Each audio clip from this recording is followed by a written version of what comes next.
Nós estamos em Praga.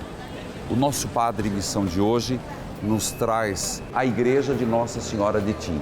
É uma igreja de 1300, construída a pedida de Carlos, o imperador do Sacro Império Romano. Uma igreja que hoje é cuidada pelos frades franciscanos. Ela é conhecida como Igreja de Nossa Senhora de Tim. Só que Nossa Senhora de Tim não é um título mariano.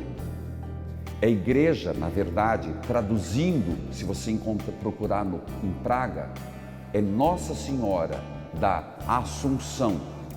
Então, por que Nossa Senhora de Tim? Porque aqui na frente havia uma escola, Escola Tim, T-Y-N. Então, ligou-se a escola a Nossa Senhora. Então, em vez de falar Nossa Senhora da Assunção da Escola de Tim, ficou a Igreja de Nossa Senhora de Tim. Eu quero ser um instrumento vivo, meu Senhor. Envia-me para ser o seu abraço acolhedor, me levar tua palavra, ser canal da tua graça, completar carreira e guardar a fé, levando seu amor.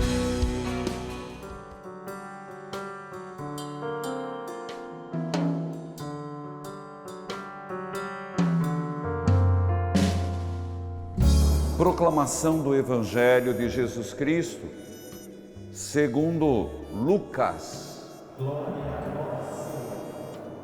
Naquele tempo, Jesus atravessava cidades e povoados, ensinando e prosseguindo o caminho para Jerusalém. Alguém lhe perguntou: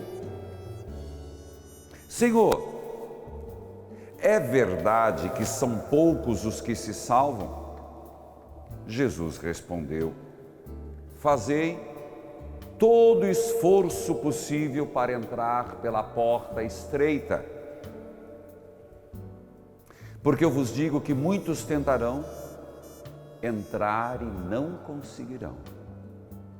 Uma vez que o dono da casa se levantar e fechar a porta, vós do lado de fora começareis a bater dizendo: Senhor, abre-nos a porta. Ele responderá: não sei de onde sois. Então começareis a dizer: nós comemos e bebemos diante de ti, tu ensinaste em nossas praças. Ele, porém, responderá: não sei de onde sois. Afastai-vos de mim, vós que praticais a injustiça. Ali haverá choro e ranger de dentes, quando virdes Abraão, Isaque e Jacó, junto com todos os profetas, no reino de Deus, e vós, porém, lançado para fora. Viram homens do Oriente, do Ocidente, do Norte e do Sul, e tomarão lugar à mesa do reino de Deus. E assim há muitos que serão os primeiros, e primeiros que serão os últimos. Filhos queridos, se no Brasil nós vivemos um avanço dos evangélicos muito forte, muito. Para quem é da pequena cidade, talvez não perceba, mas existe toda uma conjuntura muito forte, crescente. No mundo cresce o islamismo, fortíssimo. E nós temos uma missão. Não sou eu, padre. Somos nós que acreditamos em Jesus. Nós que acreditamos nessa grande dádiva de Jesus Cristo ter fundado a Igreja Católica. Aqui não se trata de Papa Francisco, de Bento XVI ou do futuro Papa. Não se trata do padre da sua paróquia, de mim ou de outro. Se trata de Jesus Cristo e a grande graça que Ele nos deixou pela Igreja Católica.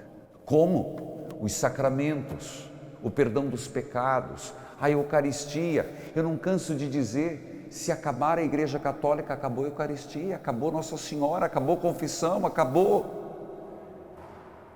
Nós estamos numa batalha. E temos que ter uma batalha. Às vezes sou criticado, dizendo que eu sou muito proselitista. Não é de ser proselitista. É que ou você ama a mãe ou não ama. Ou você tem amor à Eucaristia, ou não tem. Ou você valoriza aquilo, eu te absolvo. Eu dizia no dia do padre, nós padres somos pecadores. Por isso temos que rezar pelos sacerdotes. Porque se o nosso pecado for maior, quantas almas não deixarão de ouvir na beira da morte, na angústia da passagem? Eu te absolvo. E isso é misericórdia de Deus. A viagem inteira nós entraremos na grande mística de um Deus misericordioso, mas também justo. Há um caminho estreito, é preciso fazer o possível. Quantas vezes a gente faria a pergunta, Senhor, é verdade que são poucos os que se salvam? Jesus disse que sim ou não? Não. Não disse nem sim nem não. O que ele disse é, existe um caminho estreito. E uma das visões de Santa Faustina, falarei, foi de ver o céu, o inferno e o purgatório. E é terrível, atemorizante. E o caminho para o céu, ela via um caminho estreito, cheio de dificuldades. Esse caminho a gente não quer. Você vai dizer, mas por que não quer? Porque requer aceitar, viver o sofrimento, as angústias e colocar a nossa vida na presença de Deus. O problema é que a porta está sempre aberta? Está, mas um dia vai se fechar. E ela começa e se fecha na hora da minha e da sua morte. Na hora em que eu e você fecharmos os olhos e pararmos de respirar nesse mundo. É a primeira vez que a porta se fecha, mas ainda não definitivo. Definitivamente no juízo final. Então a pergunta que nos cabe é, agora, hoje, qual o caminho que eu estou seguindo? Mas ainda não é o mais importante. O mais importante é que, depois que a porta fecha, é sempre assim, quando a gente perde alguma coisa, é que a gente valoriza o que perdeu. Perdeu um casamento, perdeu uma mãe, perdeu um filho, perdeu um emprego. Porque nós vivemos uma ansiedade, uma cobrança. O Cronos, o Deus tempo, Deus letra minúscula, é um grande inimigo de valorizarmos o essencial, de valorizarmos saboreando a vida. Isso é terrível. Por quê? Porque não saboreando o minuto que temos, o segundo que temos, o momento que temos, o nosso olhar está sempre... Isso é ansiedade. Isso é aquilo que nosso Senhor, não vos preocupeis com muita coisa, para cada dia basta.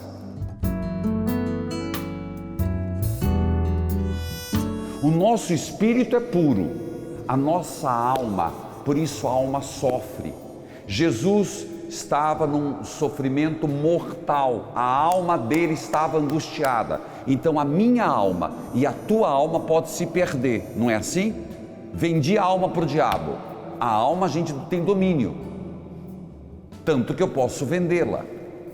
A alma está ligada aos sentimentos, E uma parte da alma está ligada aos sentidos, ao sensitivo. Piedade é fruto de dó. Eu tenho pena. Eu te sinto, eu tenho pena de você. Isso é piedade. Deus não tem piedade, porque Deus não tem corpo. Se piedade é fruto dos meus sentidos, Deus não tem corpo, Ele é espírito puro. Então Deus não tem piedade, mas Ele tem misericórdia, que é maior que a piedade. Padre, isso é muito conceitual, me dá um tempo, eu preciso explicar. Nós, seres humanos, temos piedade. Nossa, eu tive piedade desse mendigo, e eu me impressiona. No Brasil, graças a Deus, eles ainda não pedem assim, mas quando a gente vê um pedinte aqui na Europa, você viu como é que ele pede, né? De joelho, prostrado, aquilo me incomoda. Isso é piedade. Deus não tem piedade, Deus tem misericórdia.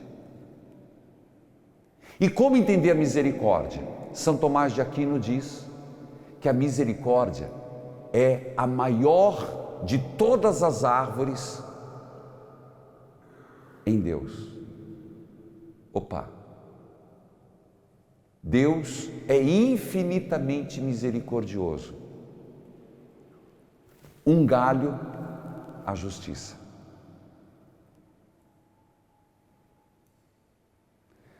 Deus, eu vou devagar, é como uma árvore frondosa, infinitamente misericórdia, cujo galho é a justiça.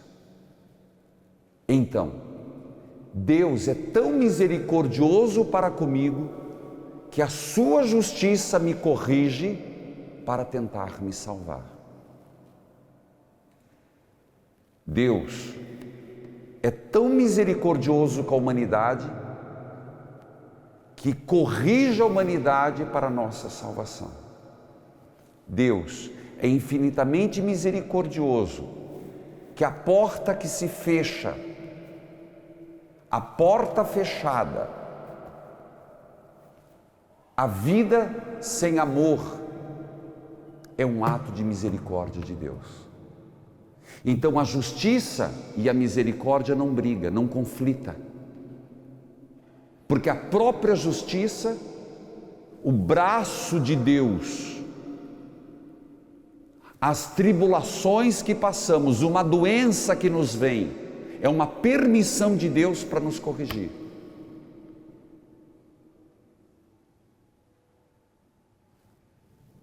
São Tomás de Aquino. Agora você entende como diz que o Pai ama e educa por amor. Até aqui eu entendi, Padre, mas o que o senhor está dizendo para mim? Que quem está doente é Deus que mandou? Não. Nem é fruto do pecado, nem uma mãe que perdeu um filho, nem alguém que um marido, um esposo que morreu numa tragédia. Não, são fatalidades da vida que acontecem e que Deus é tão misericordioso que tira desse mal um bem, a minha conversão. Continuemos, tem mais. Quando Jesus disse, eu quero que me conheçam na misericórdia, a primeira coisa que Ele pede, venham a mim, o resto eu faço. Mas venham a mim, para que eu trabalhe em vocês. Venham a mim, sem orgulho, sem rancor, sem vingança. Venham diante de mim, o resto eu faço. A ponto de dizer, a tua alma está se decompondo como o seu corpo. Mas o nosso corpo se decompõe a cada dia. Depois que morremos, é acelerado. Depois que morremos, em poucas horas os vermes nos comem, mas em vida já nos comem.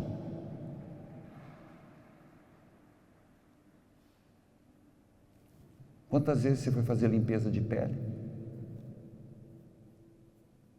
Em vida nós estamos em decomposição. É que essas verdades nos chocam. A morte só acelera o processo.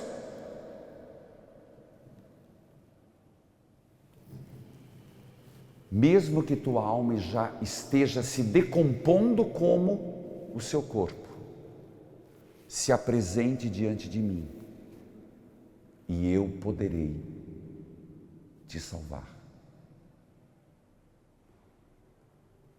É esta a frase de hoje. Deus é justo porque Ele é misericordioso. Então, o que fazemos aqui, pagaremos. O que fazemos será digno de recompensa ou digno de condenação. Porque o grande perigo é que quando você fala da misericórdia, é como se tudo está permitido. Ou quando falamos da justiça, tudo está condenado. Não. A misericórdia é maior, mas não existe misericórdia sem um galho. O galho da justiça. Por isso São Tomás de Aquino é quem é.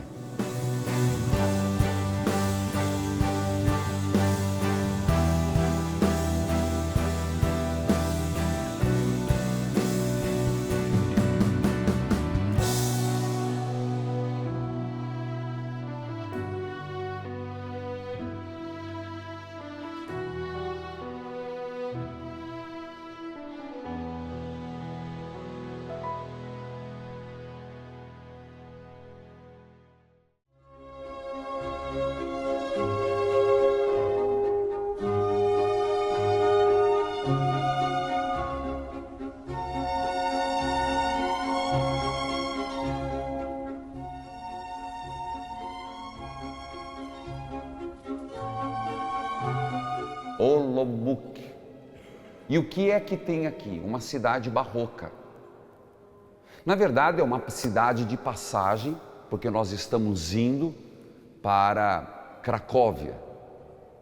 Mas é uma cidade que tem muito do estilo barroco tardio.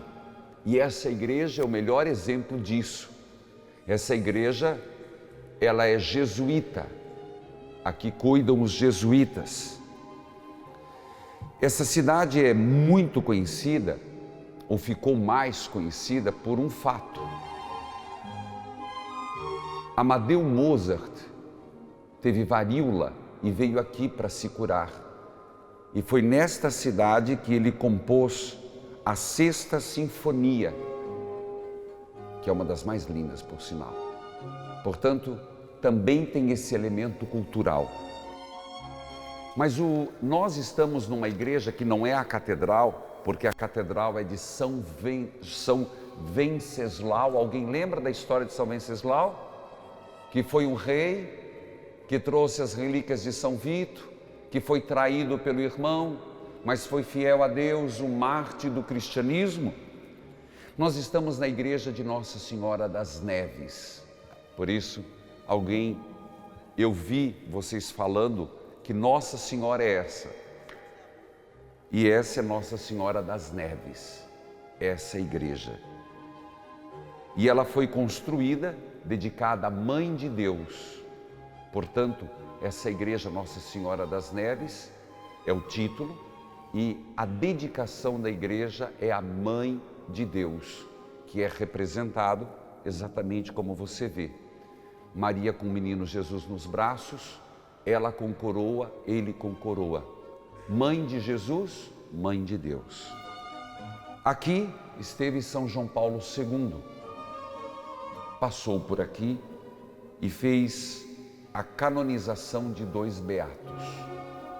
Vocês lembram que ontem eu falava da misericórdia, a grande árvore da misericórdia, e nós estamos nessa árvore, mas que tem um galho, a justiça. Jesus, ele sempre disse: venham a mim e eu dou um jeito. Mas você entende que as palavras de nosso Senhor implicam um movimento, mas também o que vocês fizeram de colocar aqui os pedidos. Mas é um movimento mais do que físico, interno, espiritual. E se alguém quer fazer essa peregrinação, de fato, no espírito da divina misericórdia, é agora dizer: Senhor, eu não vou levar o mundo nas costas. O Senhor é o Salvador. A consciência dos pecados é o começo da cura. A consciência das nossas falhas é uma abertura à graça curativa de Deus. O inimigo, ele é tão inteligente que ele nos tira, primeiro, a consciência de que precisamos de Deus. E cuidado, eu e você. Mas um padre não pode correr esse risco. Santa Faustina correu e próprio Jesus foi tentado para isso. Tanto que ele teve que dizer ao diabo: nem só de pão vive o homem, mas se você se jogar, afasta-te, Satanás. Lembre-se disso. O diabo queria dar a Jesus o mundo. Só bastava ele se curvar. Inclusive, não morrer na cruz.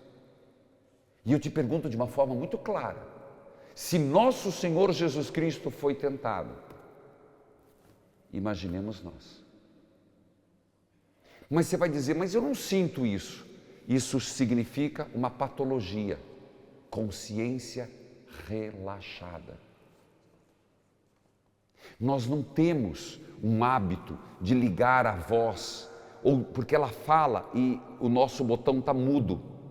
Então a gente não escuta o que Deus fala na consciência. E é um lugar privilegiado. Nós não damos ouvidos à voz de Deus e nem aos nossos anjos da guarda. São Pio de Pietrelcina, que é nosso intercessor, ele tem relatos e ele diz muito: escute o teu anjo da guarda, atenda ao teu anjo da guarda. Qual a última vez que você rezou: anjo da guarda, me mostre? Anjo da guarda, me conduza. Santa Faustina não é diferente. E vou contar 3 relatos do o que fez o anjo da guarda com Santa Faustina. Mas ainda no segundo ponto. Se queremos a misericórdia, ir a Ele, pedir. E como Jesus manifesta a sua misericórdia? Hoje Ele diz: eu vos dou água pura. Eu jogo e derramo a minha água. Que água? Aquela, o raio branco. Na espiritualidade de Jesus misericordioso, não se fala de queimar. É de outra espiritualidade fala. A espiritualidade de nosso Senhor é: eu tenho um oceano de misericórdia, que se você colocar teus pecados em mim, eu os diluo. A espiritualidade da misericórdia é essa. Ele absorve e Ele dilui os nossos pecados. Porque Ele é tão grande que a nossa pobreza, a nossa miséria, não diminui o que Ele é, mas nos salva. E isso tem tudo a ver: Ele assumiu nossas dores, Ele carregou nossos pecados. Não tem eternidade sem cruz.